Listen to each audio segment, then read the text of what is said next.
Hello, everyone, and welcome back to SSRG and Your View. Uh, of course, we always, talk about important and interesting stuff. But today, Hope had a question, and we decided that this will make a nice video to talk about. So let's hear the question. Hope, over to you. Okay, this question we're talking about is simply can we ever attain decolonization in Africa?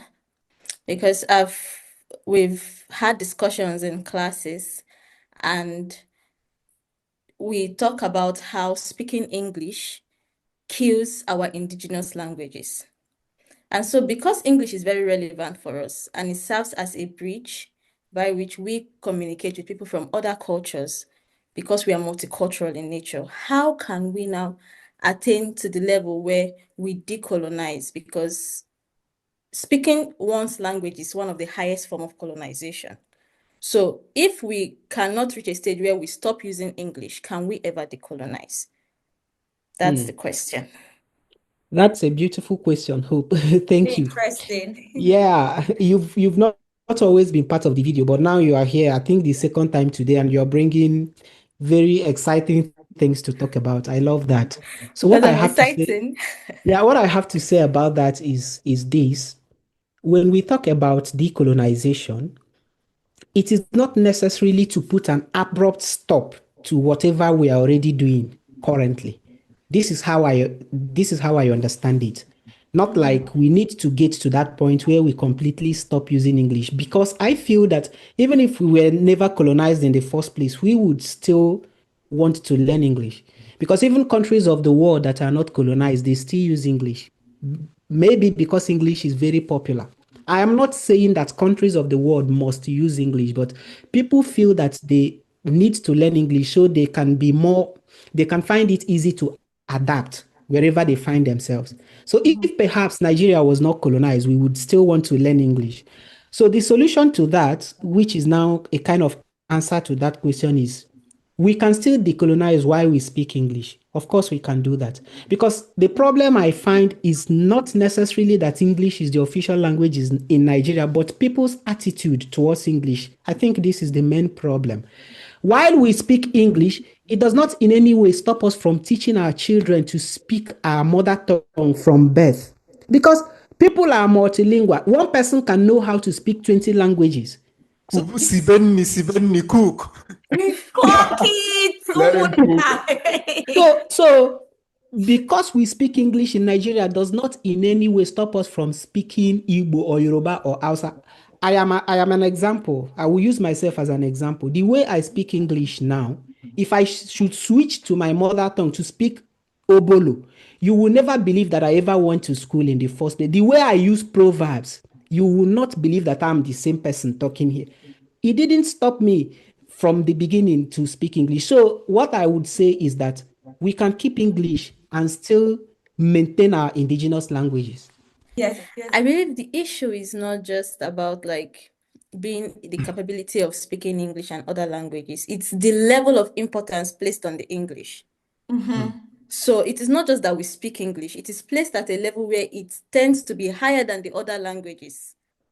Okay, what I want to say is because it's going to stand on the existing thing Emmanuel said. Because the importance placed on English, like you also tried to bring us back, is it all of them can be very contextual because Nigeria as a country, like for my country, let's talk about my country. If we have one or two local or indigenous language, then this topic will not be discussed the same way. But Mm. my country is very multilingual, multilingual, and English is necessary.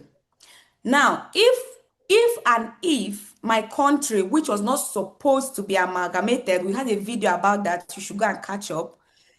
It's not amalgamated, like we have Igbo and Igbo people are placing this high honor to English language, then this video will go another direction. But Mm. Nigeria as a country need English to be functional. But from what Emmanuel said, I would say that you have to find your identity even with the colonial language. Because we see a wave of parents now insisting and speaking out loud and saying, you should teach your children your language. Languages should be used in class. We also did a video on code switching and forming, where Yeah. you expect me one kind of English before you think I am intelligent enough, or you expect me to be absolutely correct. Meanwhile, it is just supposed to be a means of communication because we are multilingual. Just one pushback, and that one pushback Okay. is that when you were talking, you said that English is absolutely necessary. And I want to say that English is not absolutely necessary. We have gotten to the point where it looks like it is absolutely necessary.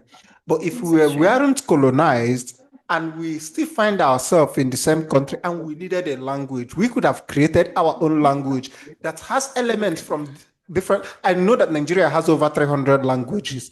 We can pick elements from different languages to have our own language. A country like the Philippines did that. They picked up elements from their different languages to create one language that is their official language. So Can pidgin be something you mean? Pidgin. No, I said the Philippines did that. Pidgin fit that description you are. Yes, I wouldn't mind pidgin being our official language. I don't mind. I love pidgin English. Exactly. I think I was going to say that from what everyone has said. I haven't said anything. I was just pushing back. So if you want me to say something, I can say my piece. Before you begin to say, I said, okay, from what Emma and Fidel has said, I feel like when people talk about decolonization, I don't think it's necessarily about stopping the use of something or the use of English, right? For me, I feel like it's more about empowering indigenous languages and also about not saying that, oh, when people don't speak in certain way, then they are not authentic enough, or when they don't speak in certain way, then they are not intelligent, or they don't know what they are saying. So it's about giving essence to those indigenous languages too. So that's the idea of decolonization, because I think it will take a while. It will take years of disruption, like years, to say English should no longer be a means of communication, because it is, as we. And another reason why TC is right is that if you look at it closely, you will understand that even countries that were not colonized, that have one national language, they also speak English. There are many countries of the world who never experienced colonization, but people are turning to Duolingo, for example, a lot of people, because people will tell you that they need languages like English and other languages when they go on vacation, for instance. A lot of people from Europe do this. They want to learn English language, not because they cannot survive in their own country without it, but they just want to make life easier for them. So this is why I think that TC was right when he said that colonization is not necessarily stopping a certain thing completely. Okay, let me jump in, because I feel like I haven't said anything. There is, in one of the presentations that I made earlier this year, I was introducing myself and I said that whenever I go with my ancestors. They come with me. And sometimes that I feel like I'm Avatar. I don't know if you watched that cartoon, The Last Airbender, but I am the last English bender because I speak English with Igbo language. So because in my brain, I say words in Igbo and then I translate it to English before I say it out. So a lot of the time, sometimes I'm speaking English, but if you pay real good attention, you would see that there is a way that my English sounds like, and that's because the first language I learned was not English, and I'm very happy that English was not the first language that I learned. So I think that, like everyone has said, it is important to recognize the problem anchored on making English superior to every other language is where that problem is coming from. And also, I want to push back a little to what TC said about empowering other languages. And it's not a big pushback, but I want to say that other languages already have the power. If you say empower, it means like you are trying to give them power, but they already have the power. So maybe we should be talking about amplifying the power that they already have. And how do we amplify that Yeah. power? Is to, like, if many of you live in Europe, you would see that a lot of people from Greece, from Estonia, from Latvia, they would tell you that their main language is the number one. And then English is an additional language, it's something added. Yes. But for So, us, a lot of Yes. us, English is our number one language now. The one. So every other language we are learning is additional, which means we have relegated our own native languages and have made English a priority.